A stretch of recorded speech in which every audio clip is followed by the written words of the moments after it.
ভোটের নির্ঘণ্ট বেজে গিয়েছে ইতিমধ্যে বেশ কয়েকদিন হলো, কিন্তু বামফ্রন্ট এবং আইএসএফের মধ্যে সমঝোতা এখনও পর্যন্ত হয়নি প্রার্থী, আর যার ফলে ঘোষণা হতে লেট হচ্ছে। ইতিমধ্যে কাল বিলম্ব না করে কালই প্রার্থী ঘোষণা করবে আইএসএফ, এমনটা জানিয়ে দিয়েছে নওশাদ সিদ্দিকী। কে কে প্রার্থী হতে পারেন সব বিস্তারিত জানাবো। আপনারা দেখছেন top Barasat news YouTube channel. সিপিএমের সঙ্গে 4 বার বৈঠক হয়ে গেল, এখনও আসন বোঝাপড়ার জন্য কোনো রফাসূত্র বার করতে পারল না আইএসএফ এবং বামফ্রন্ট। তাই এবার আর অপেক্ষা করতে রাজি নয় আইএসএফ।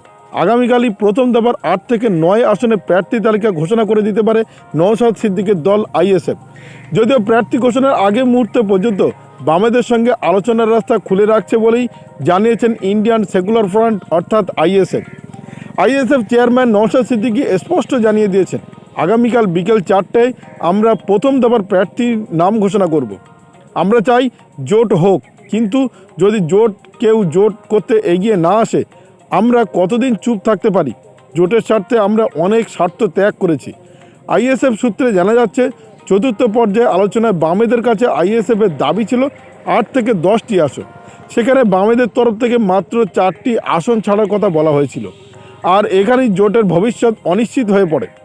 এদিন নওশাদ সিদ্দিকী বলেছেন, বামেদের তরফে যোগাযোগ করা হয়েছিল, আমরাও উত্তর দিয়েছি, কিন্তু যে জায়গায় দাঁড়িয়ে আছে 2 থেকে 3টি, সর্বোচ্চ আসন 4টি, এমনটা ওরা দিতে রাজি হচ্ছে। তবে আসন নিয়ে কোনো রফাসূত্র বের হোক বা না হোক, আগামীকালই লোকসভা নির্বাচনের জন্য প্রথম দফায় প্রার্থীর তালিকা ঘোষণা করতে চলেছে আইএসএফ নেতৃত্ববর্গ। এদিকে ডায়মন্ড হারবার থেকে নওশাদ সিদ্দিকী ভোটে লড়বেন কিনা সে বিষয়ে এখনও পর্যন্ত চূড়ান্ত সিদ্ধান্ত দলে হয়নি। এদিন দলীয় স্তরে বৈঠকে এ বিষয়ে আলোচনা করেছে আইএসএফ। নওশাদ নিজেই জানিয়েছেন, দলের অভ্যন্তরীণ ওই বৈঠকে ডায়মন্ড হারবার থেকে তার প্রার্থী হওয়ার পক্ষে ও বিপক্ষে 2 রকমই মত এসেছে।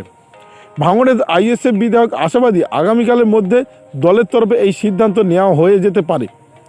আইএসএফ সভাপতি শামসুর আলী মল্লিকও জানাচ্ছেন, ডায়মন্ড হারবারে ভোটে দাঁড়ানোর বিষয়ে আজও জোরদার সওয়াল করেছেন পার্টির চেয়ারম্যান নওশাদ সিদ্দিকী। বললেন, তিনি দৃঢ় প্রতিজ্ঞ, কিন্তু দলে গণতান্ত্রিক ব্যবস্থা রয়েছে। রাজ্য কমিটির বিষয়টি আলোচনা করছে, অনেকগুলি দিক বিবেচনা করা হচ্ছে। যদি চেয়ারম্যান বলেন তিনি দাঁড়াবেন, শুধু সেটিকেই বিবেচনা করলে হবে না। তবে 2 রকম মতই আছে দলের অন্দরে বা ভিতরে। আগামীকাল প্রার্থী তালিকা ডায়মন্ড হারবার থাকবে কি না সে বিষয়ে এখনও চূড়ান্ত সিদ্ধান্ত নিতে পারেনি, এমনটা জানাচ্ছেন আইএসএফ সভাপতি শামসুর আলী মল্লিকও জানাচ্ছেন, ডায়মন্ড হারবারে ভোটে দাঁড়ানোর বিষয়ে আজও চূড়ান্ত আলোচনা চলেছে এবং চেয়ারম্যান নওশাদ সিদ্দিকীও তিনি দাঁড়ানোর জন্য দৃঢ় প্রতিজ্ঞ হয়েছেন। কিন্তু দলে গণতান্ত্রিক ব্যবস্থা রয়েছে, রাজ্য কমিটি বিষয়টিও আলোচনা করছে, অনেকগুলি দিক বিবেচনা করা হচ্ছে। যদি চেয়ারম্যান বলেন তিনি দাঁড়াবেন, শুধু সেটিকেই বিবেচনা করলে হবে না। তবে 2 রকম মতই রয়েছে দলের ভিতরে।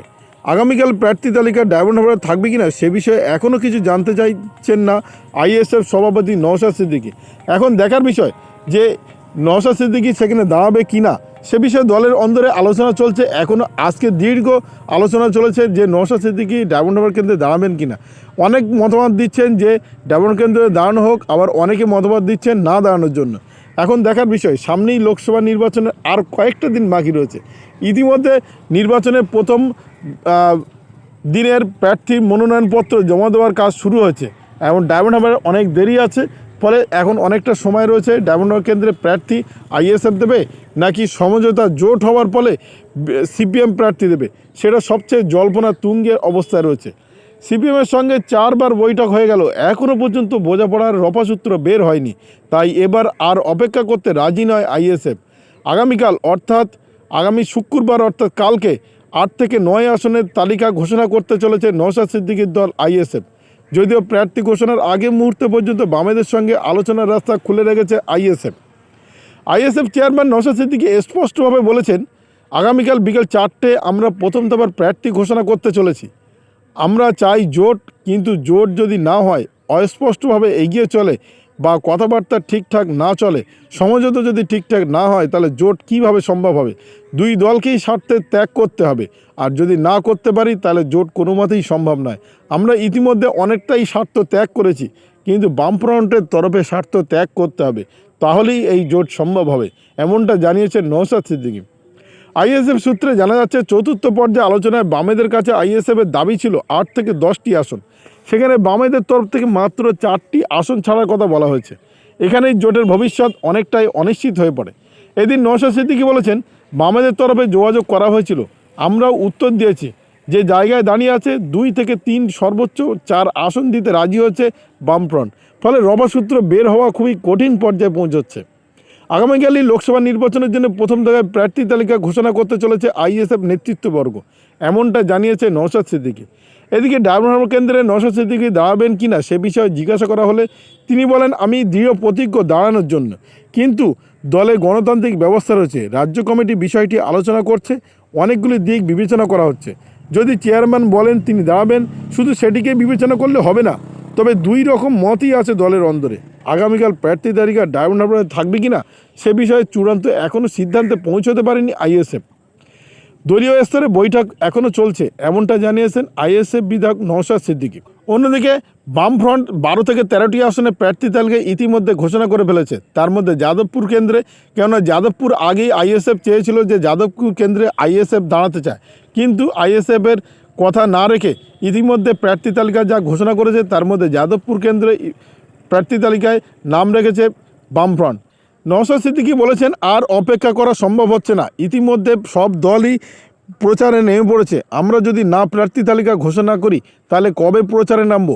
আর তো বেশ কয়েকদিন হয়ে গেল প্রচারের নির্ঘণ্ট বেজে গিয়েছে লোকসভার, আর এই নির্ঘণ্ট বেজে যাওয়া মানেই আর যত সময় যাবে তত সময় কমে আসবে, ফলে প্রার্থী তালিকা ঘোষণা করতেই হতো। বামফ্রন্ট সমঝোতায় আসছে না, ওরা মাত্র 4 থেকে 5 কিংবা 8টি আসন দিতে রাজি হচ্ছে, এর বেশি রাজি হচ্ছে না। ফলে 2 দলেই স্বার্থ ত্যাগ করতে হবে, আর স্বার্থ না ত্যাগ করলে এই কোনো মতেই জোট রাখা সম্ভব হচ্ছে না। ইতিমধ্যে জানা গিয়েছে যে আইএসএফ প্রার্থী তালিকা আগামীকাল ঘোষণা করবে, অর্থাৎ শুক্রবার ঘোষণা করবে। আগামীকাল 4টের সময় এই প্রার্থী তালিকা ঘোষণা হবে। 8 থেকে 9 জনের নাম প্রার্থী তালিকায় ঘোষণা করা হবে। তবে ডায়মন্ড হারবার কেন্দ্র এই প্রার্থী তালিকায় থাকবে কিনা নওশাদ সিদ্দিকীর কাছে জিজ্ঞেস করা হলে তিনি জানান যে প্রার্থী তালিকায় আমি ইচ্ছা প্রকাশ করলেই হবে না, দল চাইলে তবেই আমি দাঁড়াতে পারবো। কেননা এটা গণতান্ত্রিক দেশ, গণতান্ত্রিক উপায়ে সব কিছু নির্বাচন হয়, সব কিছু ঠিকঠাক হয়। এখন দলের ভিতরে সভাপতি থেকে শুরু করে সবাই রয়েছে, এখন সবার মত যদি ঠিকঠাক থাকে তাহলে আমি দাঁড়াতে পারবো, না হলে নচেত আমার পক্ষে দাঁড়ানো সম্ভব হবে না ডায়মন্ড হারবার থেকে। তবে অনেকের মতামত রয়েছে ডায়মন্ড হারবার কেন্দ্র থেকে আমাকে দাঁড়ানোর জন্য নওশাদ সিদ্দিকী একথা জানিয়েছেন, আবার অনেকের ভিন্ন মত রয়েছে ডায়মন্ড হারবার কেন্দ্রে দাঁড়ানোর জন্য। তবে সব দিক বিবেচনা করছে দল, বিবেচনা করার পর যদি আমাকে দাঁড়ানোর অনুমতি দেন তবে আমি এই কেন্দ্র থেকে দাঁড়াতে রাজি আছি। জানানো যাচ্ছে 4র্থ পর্যায়ে আলোচনার পর বামেদের কাছে আইএসএফের দাবি ছিল 8 থেকে 10টি আসন, সেখানে বামেদের তরফ থেকে মাত্র ছাড়া হয় 4 থেকে 5টি আসন। নওশাদ সিদ্দিকী বলেছেন, বামেদের তরফে যোগাযোগ হয়েছে, আমরাও উত্তর দিয়েছি, কিন্তু যে জায়গায় দাঁড়িয়ে আছে 2 থেকে 3 সর্বোচ্চ 4, এর বেশি আসন তারা ছাড়তে চাইছে না বা রবাসূত্র বাইর হচ্ছে না।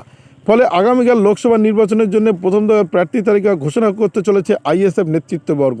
এখন দেখার বিষয় আইএসএফ যে নেতৃত্ববর্গ ঘোষণা করবে তাতে ডায়মন্ড হারবার কেন্দ্রে থাকে কিনা। সবচেয়ে মানুষের লক্ষ্য থাকবে ডায়মন্ড হারবার কেন্দ্রে।